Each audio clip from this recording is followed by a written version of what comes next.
Welcome, the host here with Pixa's Posters and Podcasts. We'll be hosting this podcast, putting a new one out every month. Who is Pixa? We're a Pitt County Coalition on Substance Use, and this podcast will be...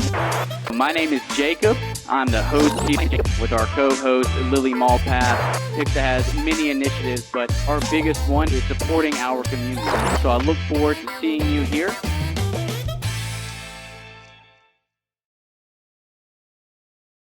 Hey, Eastern North Carolina. My name's Jacob with Pixa. We're the Pitt County Coalition on Substance Use, and we have here another edition of our Posters and Podcast. And today we're here to talk about International Overdose Awareness Day, which is coming up August 31st. And this year we have a really special surprise. We will be co-hosting an event with the Art Neighborhood and with ECU's Collegiate Recovery Program. And with me today, I have Jarmichael Harris. And Jarmichael, why don't you come on and tell us a little bit about yourself and your position there at ECU? Absolutely. Hello, everyone. My name is Jay Harris.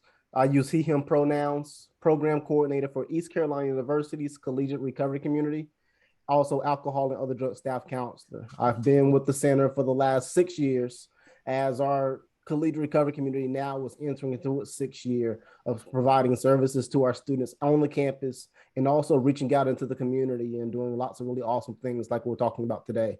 Thank you for having me, Jacob. Absolutely. And Lisa Ludwig, so I know you're from New York and you know Miss Diane, she's on our board of directors as well. Can you tell me a little bit about yourself? Sure, Jacob. Thanks so much for having me. I'm so excited to be here talking with you both about this really great experience we're going to have. I actually grew up in Carolina Beach, North Carolina, and I went to East Carolina University and got my BFA in painting there. And then right after that, I moved to New York City to explore art and activism and awareness. So it's a full circle for me and I'm super excited. Awesome. So yeah, you know, we've kind of combined a few different things for Overdose Awareness Day, and the CDC just put out the numbers last year where over 93,000 people died from an overdose. So this year's, in my opinion, especially important because we're kind of facing two public health crises. You know, we have COVID, and we have the opioid, you could say, endemic at this point because it's been going on for so long. And, you know, Diane had this idea where we would try and highlight some of the positive attributes of those who may use or those who may be in recovery. You know, I personally myself have lost numerous friends to overdose, and I know that I hate whenever I have to talk about it or even say their name with respect to that, because they are so much more than just that last decision, which is why I really liked the idea of bringing the Art Neighborhood here. And I'm just curious to know, like, how it all came together. Like, did Diane reach out to you, and then to you, Jarmichael? Kind of what was that experience like? Yeah, I'll actually let Lisa kind of tell it from her perspective, because I think that history goes a little bit further back. So yeah, I will. So I knew her son Mike, who passed away from overdose, and I was working with the Art Neighborhood, which I started in 2009, and I wanted to do a fundraiser, and I was thinking about him, and he started a needle exchange program in South Bronx. So he was up here in New York, and I was like, maybe I can reach out to them and try to raise money by doing like a raffle. And if you win the raffle, then I'll make a custom action figure for you for the Art Neighborhood. So I reached out to her, and she was like, I'm in Greenville, and I actually am doing the needle exchange here, and I'm taking it from what he kind of started and what I learned from seeing him there, and I started it here. And I was like, well, let me do like a pay it forward, and we'll try to raise money for your program through the Art Neighborhood. So anybody could go onto my website and buy any of the fun little things that I have. Like I have some zines, and I have action figure kits and stuff like that, and or donations. And by doing that, I was trying to raise money for ekiM for Change. And she was really into the art neighborhood and learned more about it. And she got some action figure kits. And she was like, let's bring this to Greenville and let's try to get in touch with CRC and see what can happen. Like, let's make it so that participants can participate, like that are using, that are in recovery, and let them have this opportunity to join this art project. So that's how she said, let's do this. And so I did a proposal and we sent it out, and I guess she got in touch with Jarmichael. Yeah. And so, Diane reached out to me. It probably would have been into late spring semester. And she said, hey, I have this idea. I don't really know where it might go, but she was basically like, hey, if I bring it to you, I know you'll connect the dots. And so I reached out to several folks that do this type of thing on our campus. As our collegiate recovery community has been around for, like I said, going on now 6 years, it's an idea that I've always wanted to do, like some type of art thing that could live and exist without necessarily myself or our students having to actually be there, right? Like we will have an art show in a gallery and people kind of can passively learn about the collegiate recovery community. So I've seen this happen with other organizations. And so I reached out to some of those individuals who have done those things and just figured out who the players were and how we can make this happen. And so we drafted up a proposal, sent it out to the School of Art.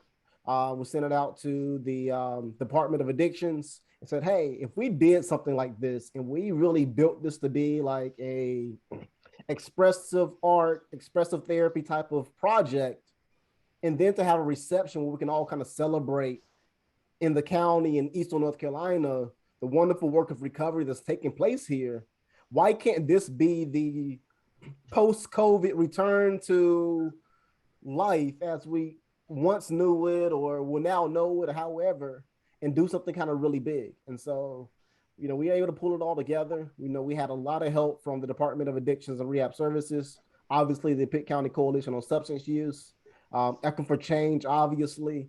And we're going to, like I said, truly celebrate what it means for our community to truly embrace recovery and on all sides. And so I think that's the part of all of this I'm really excited about. Absolutely. And Lisa, I was hoping you could tell me more about these action dolls, because whenever I've sent out some of the PDFs about the art neighborhood, people are like, what is this? What is the point of this action doll? What is an action doll? So could you kind of break that down for me? Sure. Well, the art neighborhood is a large scale installation diorama of a miniature shantytown, which have real people in it. So, which is almost like saying I'm from southeastern North Carolina. It's a very big mouthful. But I guess the action figure started off with kind of like I love play sets. I love action figures. I love superhero dolls and stuff like that. So originally I was like, let's get people to make action figures of their best self. Like if we could all just bring our best possibility to our community, then there will be so many things change. And I think a lot of times we take for granted our best qualities, and that actually it does affect other people. Our actions affect everyone, everywhere. I was in Mexico City on a train, and I went by a shantytown favela, and people were living in a trash dump. Like they built their houses out of that. And I remember looking at people like having fun, playing around, and I realized like, these are real people. And I know that sounds really off-putting and weird, but I feel like sometimes we don't see people. We don't see that they're fathers and daughters and sons and sisters. And so it was like, wow, like this is how I throw my trash away actually affects other people, or how we consume affects other people. And then that just kind of continues on through so many things in our life. And there's so many causes and missions that reflect our actions and how we affect others. So I feel like when we take the time just to think about like, I'm a good listener, that's what I do really well, that actually can benefit others. And it's a really great strength to have. And I think it's about thinking about strengths. So I the action figure is really about action, the word action, and creating a space of real people that can connect with others. And like when you look at the art neighborhood and these action figures displayed that are created by individuals like yourself and Jarmichael, it's that you are sharing with others who you are. And it's, for me, it's just a really great way to connect with others. And I feel like that's a real healing process. So the action figure is your best, it's people creating these art dolls that are in consideration of who they are and their best qualities. Does that make sense? It does. And, with International Overdose Awareness Day, even for me still, it is a national day of mourning, but as we look towards the future, like as far as activism goes, how can we prevent others from overdosing as well? Jarmichael, in the past, we've talked about, self-actualization, and the role that plays to reducing harm and wanting to make healthier decisions, whether that be recovery, whether it be abstinence, or it just be simply harm reduction and just kind of moving in the right direction. And I really feel like these dolls have a pretty direct way of expressing that self-actualization, helping us remember that we are more than what others may say that we are, with respect to that. So I really find it fitting that we're using this as a model for International Overdose Awareness Day, because it's not typical of how we normally do International Overdose Awareness Day. So I am really, really excited for it. And Jarmichael, how has ECU received it, in the departments that you've worked with? Yeah, I think one of the things that we think about, International Overdose Awareness Day, is not something that our university has actively participated in. I mean, obviously, our Collegiate Recovery Community is very active in our local community, and we've been at those events. But the opportunity for us to actually step in and kind of host International Overdose Awareness Day means a lot to me, because I truly feel like, East Carolina University's mission is around regional transformation. And so how much more than the University of the East to be actively participating in an event of this magnitude, which means so much to our community, because we have been so affected by the overdose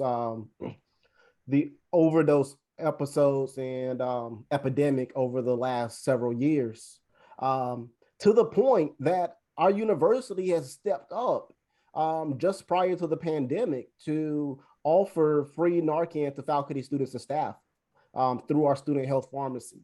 A huge win for us, not just for the Collegiate Recovery Community, but for the community of Eastern North Carolina, and particularly in Greenville and Pitt County. And so, I really see the university stepping up and recognizing that we have an obligation as those with resources and with the manpower in a lot of ways to literally arm individuals with this life-saving drug to prevent overdoses in the future. And the crazy thing about that is we launched this program in late February, literally 2 weeks before our university closed because of the pandemic of COVID-19. And for those of you who might be aware, Pitt County was actually on a decline in overdose deaths related to opioids as a result of getting Narcan in the hands of lay people.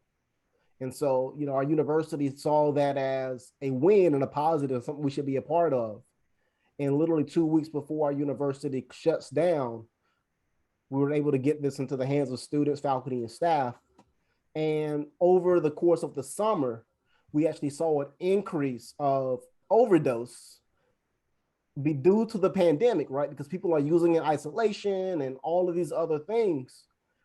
But our university was an active participant in making sure that people's lives were being saved through that really dark time that we were in. I don't know if we can say for sure how many lives we may have saved, but I like to believe that we've been a part of saving lives over the last 18 months, and we'll continue to do so. I actually just got word that we'll be ordering more naloxone for the Student Health Center in just a couple of weeks. So just really excited about the work that the university is doing to help kind of promote this message of wellness. Very cool. Yeah, I'm happy to hear that as well. Naloxone obviously has been one of the largest, if not the biggest contributor to reducing, overdoses in our country. But as you talk about using in isolation, Lisa, you've taken more of a humanistic approach, to it rather than like a Freudian approach to it. Going back to that self-actualization. So I was wondering if you had any anecdotal stories that you could give us of action dolls that people have created in the past. So, I do have a printout, if you just wait a second, of one of the, wait, I might have it on. Let me just go grab it. Hold on. Let's see. Well,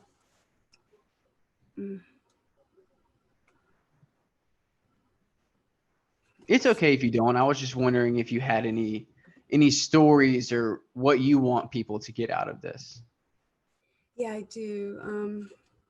Well, I was going to say that whenever you participate and make an action figure, you fill out a registration form, and that's a place where you get to write about your action figure and about what it means. And it's my way of having a record. So every action figure is given a number, and I put online the figure, the person who made the art, their age at the time they made it, and where they're from when they made it. And then I'm able to see people from all around the world, where they're from and who's contributed to the art neighborhood. And each person writes a little bit about their character that they created. So over the summer at East Carolina University, with the help of Jarmichael, we were able to have a workshop that you're both at, and to create action figures. It was a virtual workshop for me. I was here in my studio in New York. And while you were there, you were able to create the action figures and then write about it. And one of the people that were there was a participant named Brian. And this is what he wrote. And this is just an example of, it's not like life changing in the fact of, wait, sorry, let me rephrase that.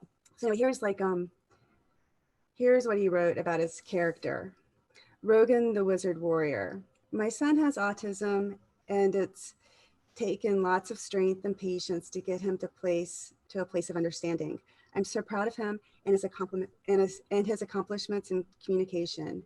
He's my inspiration and adversary warrior. I also chose the color orange because it's my favorite color. Thank you for being you, Rogan the Great. So what I like about this detail is he's talking about where he's inspired and what gives him strength, and that's his son. And that's something that he's sharing with all of us. And I think that's a really beautiful and personal, inspired testimony that he's given.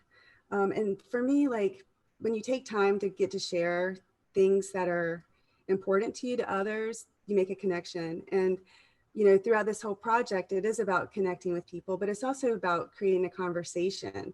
This is one way to have a conversation, but the art neighborhood is about, like, let's talk about what's going on around us. Because when you start talking about like the opioid epidemic, and you start talking about recovery and not have stigma about overdose, about losing someone, or about it happening to you, you're able to start solving problems and creating solutions. And so for me, that's really what I'm hoping will happen on August 31st, is us all having a conversation with each other and not being closed off, but coming together and saying, like, see me, hear me, I'm here, and loving everyone around you. For me, it's like, an opportunity to also share kindness and love with one another. So that's really important to me for the art neighborhood. I think it's a very loving place for some reason. No, it is awesome. And Jarmichael, where is this taking place at? It's actually going to be in the new Health Sciences Center, Health Sciences Campus, rather, Student Center, the new building that's been built on the Allied Health Campus, kind of like just behind the hospital and the our Heart Institute in the Grand Room 202. It's a beautiful room there that's set up it's kind of opens up into the second floor kind of art gallery that's out in the hallway there. And then there's also art gallery on the first floor. And so one of the things I'm really excited about is, this art that we'll literally have created with our own hands will live on our campus for several weeks throughout the month of Recovery Month. And so even if you aren't able to make it to the event on August 31st, you'll have the entire month of September to still come out and check it out and, pick up some information about the art neighborhood, pick up information about ekiM for Change, the Collegiate Recovery Community, and also how to find those resources I spoke about with the naloxone at Student Health. Absolutely. And I know that everyone at PICSA is excited, and Eastern North Carolina is, owes you a debt of gratitude, Lisa. We really appreciate you coming down here from New York to offer your services here to the people who need it most. I found it really inspiring that you were willing to work with Diane, in the middle of this COVID crisis and you being so far away. Right. So as we're kind of wrapping it up here, I wanted to thank both of you for coming on. And again, the International Overdose Awareness Day is August 31st. And Jarmichael, what time is the gala? It's actually going to be from 5 p.m. to 7 p.m. And if individuals want to show up a little bit early to actually create a piece of art to go along with the art neighborhood and be kind of inserted right into the project on that day, they're able to do that just by coming a few moments early. We will probably be setting up all day. And so if you hopped in around, even 3:30 or 4 o'clock, someone will be there and kind of walk you through the process. So Lisa, Absolutely. You'll be there if someone wanted to help make a doll? Oh, absolutely. I can't wait to meet everyone. Everyone's invited. Everyone's invited to participate. We're going to have, I made bases, like action figure model bases that people can pick up, and there's going to be materials that you might identify with that you can use to create your action figure, and you can register it right there. There'll be paper and pencils, and I'll photograph your work, and you can put it right directly into the sculpture. So it will become a part of the art neighborhood right away. And we're also going to do we're going to commemorate Overdose Awareness Day by having, if you'd like to write a name on a sign or a photo or a drawing of a loved one that you may have lost, or if you've been affected by overdose, you're able to do that, and action figures will be holding these signs. And we also are doing a recovery mural that you can participate in it's going to be a miniature mural. The buildings are made out of cardboard boxes, and they're probably like 12 by 12 inches, but the mural will be small, but you'll be able to create a piece of art or write your name, and you can add it to this mural that will continue to be part of the art neighborhood. And as most things that are integrated into it, it will be ongoing and it will stay within the work. So I'm looking forward to that too. So there's a lot of ways you can participate. Even if you don't want to make an action figure, you can do these other things that will really have a huge impact on the artwork and on the evening. Awesome. That's great to know. So I'd like to thank both of you for showing up tonight so we can try and spread some awareness about the event and about International Overdose Awareness Day. And I can't wait to see both of you there on August 31st and the rest of Pitt County and the surrounding counties. Eastern North Carolina is more than just Pitt County. ECU is kind of a beacon for the entire eastern part of the state. So if you can make it out, we'd love to see you there.